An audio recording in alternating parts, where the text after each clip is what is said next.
Breaking చూస్తున్నాం. కాసేపట్లో ఢిల్లీ వేదికగా ఏపీ తెలంగాణ సీఎంల కీలక సమావేశం జరగబోతోంది. కేంద్ర జలశక్తి మంత్రి పాటిల్ ఆధ్వర్యంలో చంద్రబాబు రేవంత్ భేటీ కాబోతున్న ఈ సమావేశంపై రెండు రాష్ట్రాల్లోని అన్ని రాజకీయ పార్టీలు ఆసక్తిగా ఎదురుచూస్తున్నాయి. ఈ భేటీలో పోలవరం బనకచెర్ల అనుసంధానమే ఏకైక ఎజెండా అంటూ ఏపీ ప్రభుత్వం ప్రతిపాదించగా, పోలవరం బనకచెర్లపై చర్చే వద్దంటూ కేంద్రానికి తెలంగాణ సర్కార్ నిన్ననే లేఖ రాసింది. ఇక పోలవరం బనకచెర్ల అంశం కాకుండా 9 అంశాలతో తెలంగాణ ప్రభుత్వం ఎజెండాను కేంద్రానికి ఇచ్చింది.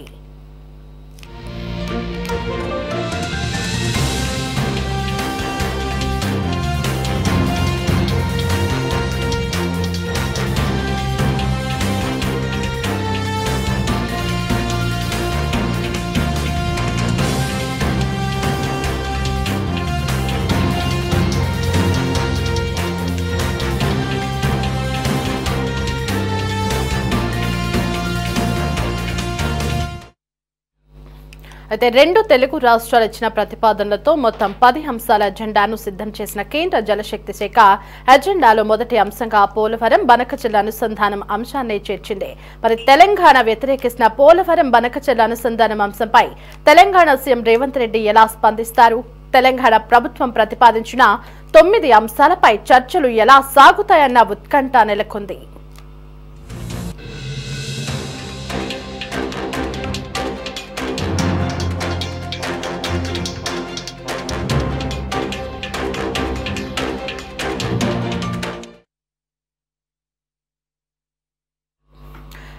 ఇదే అంశానికి సంబంధించి మరింత సమాచారం అందించడానికి మా కరెస్పాండెంట్ రామకృష్ణ ఫోన్ లో సిద్ధంగా ఉన్నారు.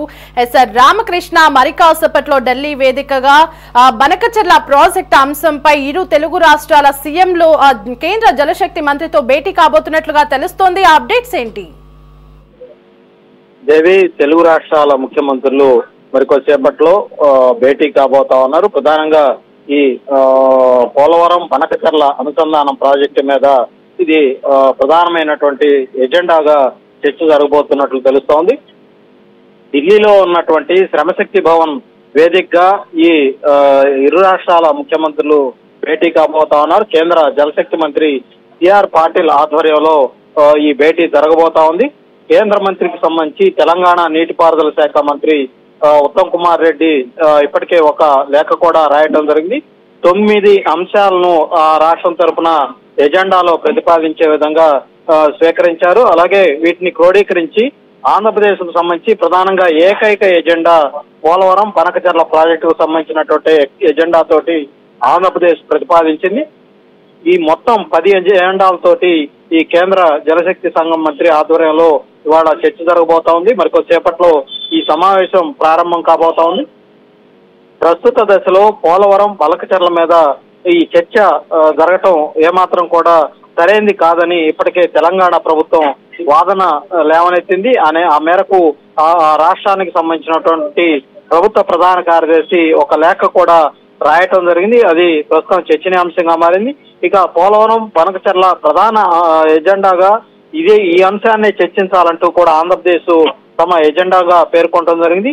అటు తెలంగాణకు సంబంధించినటువంటి ప్రతిపాదనల విషయానికి వస్తే దిండి, పాలమూరు, రంగారెడ్డి ఎత్తిపోతల పథకానికి సంబంధించి డిపిఆర్లకు అనుమతించే అంశం ఒక అంశం కాగా, అలాగే శ్రీశైలం జలాశయంలో వివిధ స్థాయిలకు సంబంధించినటువంటి ఎత్తు నుంచి నీటిని ఇతర బేసిన్లకు మళ్లించకుండా ఆపేదాని మీద మరొక అంశం, అలాగే కృష్ణా ట్రిబ్యునల్ వద్ద తెలంగాణ వాదనలకు ఏపీని ఒప్పించడం 4వ అంశంగా, ఇలా మరికొన్ని అంశాలను తెలంగాణకు సంబంధించినటువంటి ప్రభుత్వం మొత్తం ఒక 9 అంశాలను ఎజెండాలో చేర్చడం జరిగింది. ఇప్పటికే మనం చూసుకున్నట్లయితే నిన్న రాత్రి అమిత్ షా తోటి ముఖ్యమంత్రి చంద్రబాబు భేటీ కావడం జరిగింది. ఆ అమిత్ షా తోటి భేటీ అయిన సందర్భంలో కూడా ప్రధానంగా ఈ పోలవరం బనకచెర్ల అంశాన్ని ముఖ్యమంత్రి చంద్రబాబు అమిత్ షా వద్ద కూడా ప్రస్తావించారు. దాదాపుగా పోలవరం నుంచి కర్నూలు జిల్లా బనకచెర్ల రెగ్యులేటర్ వరకు 200 టీఎంసీల వరద నీటిని తరలించే ఈ ప్రాజెక్టును ప్రతిపాదించినట్లుగా కూడా ఆయన అమిత్ షా దృష్టికి తీసుకురావడం జరిగింది. సముద్రంలోకి వృధాగా వెళ్లే ఈ వరద జలాలను ఉపయోగించుకోవటానికి ఉద్దేశించినటువంటి ఈ ప్రాజెక్టు కనుక పూర్తి అయితే రాయలసీమకు దక్కే ప్రయోజనాల గురించి కూడా ఆయన అమిత్ షా దృష్టికి తీసుకువెళ్ళటం జరిగింది. ఎగువ దిగువ రాష్ట్రాల అవసరాలు తీరిన తర్వాత కూడా గోదావరి నదిలో దాదాపుగా 90 నుంచి 120 రోజుల దాకా మిగులు జలాలు ఉంటాయని, నదీ పరివాహక ప్రాంతంలో చివర ఉన్నటువంటి ఆంధ్రప్రదేశ్ కు ఆ మిగులు జలాలను వినియోగించుకునే హక్కు కూడా ఉంటుందన్నటువంటి అభిప్రాయాన్ని కూడా అమిత్ షా వద్ద చంద్రబాబు వివరించడం జరిగింది. ఏదేమైనప్పటికీ కూడా అటు అమిత్ షా కూడా ఈ విషయంలో కొంత సానుకూలంగా ఉన్నట్లుగా కూడా మనకైతే సమాచారం ఉంటుంది. పోలవరం బనకచెర్ల అనుసంధానం విషయం మీద ఇప్పటికే నిన్న రాత్రి కూడా 11 గంటల వరకు కూడా ఆయన జలవనరుల శాఖకు సంబంధించినటువంటి అధికారులతోటి ముఖ్యమంత్రి వరుస భేటీలు నిర్వహించారు. ఆయన రేపు ఇవాళ మరికొద్దిసేపట్లో జరగబోతున్నటువంటి ఏదైతే ఈ భేటీ ఉందో అక్కడ చర్చించాల్సినటువంటి అంశాలకు సంబంధించినటువంటి పూర్తి వివరాలను కూడా ముఖ్యమంత్రి చంద్రబాబు జలవనరుల శాఖ అధికారుల ద్వారా ఇప్పటికే తెలుసుకున్నారు. ఏదేమైనప్పటికీ కూడా నిన్న రాత్రి వరకు కూడా ఇవాళ జరగబోతున్నటువంటి భేటీలో బనకచెర్ల ప్రాజెక్టు సంబంధించి ఆ అంశం చర్చకు రాదని అందరూ కూడా భావించారు. ఎందుకంటే ఒకవైపు తెలంగాణ ప్రభుత్వం అది చర్చకు పెట్టకూడదని అభ్యంతరం లేవనెత్తినటువంటి నేపథ్యంలో చర్చకు రాదని చాలా మంది కూడా భావించారు. అయితే కేంద్ర జలశక్తి సంఘం సంబంధించి వాళ్ళు మాత్రం ప్రధానంగా మొదటి ఎజెండాగానే ఈ పోలవరం బనకచెర్ల ప్రాజెక్టును ఎజెండాలో చేర్చడం ఒక రకంగా ఈ ప్రాజెక్టుకు సంబంధించి ఏ విధంగా ఆంధ్రప్రదేశ్ ప్రాధాన్యతను కేంద్ర ప్రభుత్వం కూడా గుర్తించిందో అనేది కూడా చాలా స్పష్టంగా అర్థమవుతోంది. అది మరికొద్దిసేపట్లో ఈ సమావేశం జరగబోతోంది. ఈ సమావేశంలో ఏ విధంగా అటు తెలంగాణ ప్రభుత్వం ఇటు ఆంధ్రప్రదేశ్ ప్రభుత్వం ఈ ప్రాజెక్టుకు సంబంధించి ఏ విధంగా చర్చ జరగబోతా ఉంది, ఏ అంశాలు లేవనెత్తబోతా ఉన్నారు అనేది కూడా అందరిలో కూడా ఆసక్తి నెలకొని ఉంది. దేవి రామకృష్ణ, వృద్ధాగా సముద్రంలోకి పోయే జలాలనే కదా ఏపీ తీసుకోవాలనుకుంటుంది. దానివల్ల తెలంగాణకి వచ్చిన సమస్య ఏంటి, అసలు ఎందుకు తెలంగాణ వ్యతిరేకిస్తుంది? అలాగే ఈ టాపిక్ అసలు భేటీలోనే వద్దు అంటూ కూడా నిన్న తెలంగాణ ప్రభుత్వం అయితే కేంద్రానికి లేఖ రాస్తుంది. ఇదంతా ఎందుకు చేస్తుంది తెలంగాణ? దేవి, గోదావరికి సంబంధించి దాదాపుగా 3000 టీఎంసీల నీరు ప్రతి సంవత్సరం కూడా సముద్రంలోకి వృధాగా వెళ్లిపోతుంది. అటు తెలంగాణ ప్రభుత్వం కూడా తెలంగాణ ప్రాంతం కూడా దాన్ని ఉపయోగించుకోలేనటువంటి పరిస్థితి. ఇటు ఆంధ్రప్రదేశ్ కూడా దాన్ని ఉపయోగించుకోకుండా వృధాగా 3000 టీఎంసీల నీరు ప్రతి సంవత్సరం కూడా సముద్రంలో కలుస్తుందని ఇప్పటికే నీటిపారుదల శాఖ అధికారులు అంచనాకు వచ్చారు. అయితే ఆంధ్రప్రదేశ్ ప్రభుత్వం ఆ నీటిని ఉపయోగించుకునేందుకు వీలుగా ఈ పోలవరం బనకచెర్ల ప్రాజెక్టుని ఏర్పాటు చేయాలని కూడా ఒక ఆలోచనని తెర ముందుకు తీసుకొచ్చింది. ఈ క్రమంలో అటు కేంద్ర ప్రభుత్వం దృష్టికి కూడా ఈ విషయాన్ని తీసుకెళ్లడం జరిగింది.